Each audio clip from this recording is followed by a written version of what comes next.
The paper we've been presenting on today is about academic buoyancy, and what that refers to is how students deal with the everyday setbacks and challenges that form part of the normal everyday life of a student, such as receiving a grade that's a bit disappointing or feedback that they're not particularly pleased with. So that's what it's all about, really. Well, as a piece of action research, our paper is trying to think how we can make our practice different and improve the academic buoyancy of students.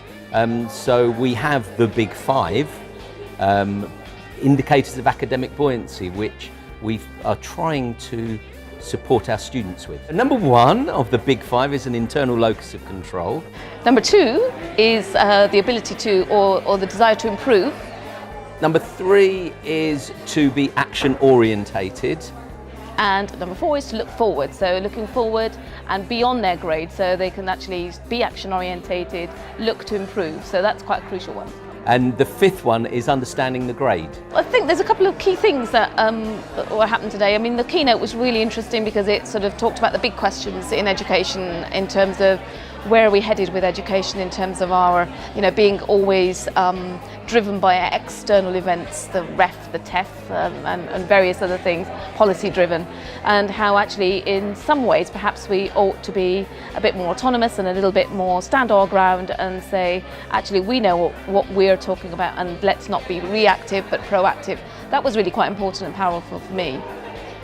Yeah, I'd agree, and I also thought there was some commonality in the lightning lectures around creativity and that dynamic between restrictions or language and how that interacts with creativity.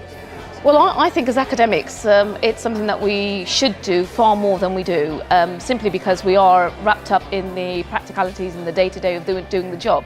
But actually, in order to do our job properly, it's really important for us to have days like this, which would be sort of come under this scholarly activity, where we actually engage with our thought processes and a lot more about the other work that we do, as well as, of course, engage with the students, because I think that then reflects on the student experience, because then we are far more passionate about what we're doing. We become less sort of mechanistic. So it's really crucial. It's not just important, or in some ways we've called it an indulgence today because we don't get much chance to do this, but I think it should form part of what we do as part of our work. So essential, I say. And I think the strength of it also is that it goes across schools and across disciplines. So sitting in one which was about media production was really interesting to look at the commonalities and to learn from the differences of approach. It is bringing together people within the university and giving us an opportunity to, I don't like the word network, to get to know each other and understand each other better. Network.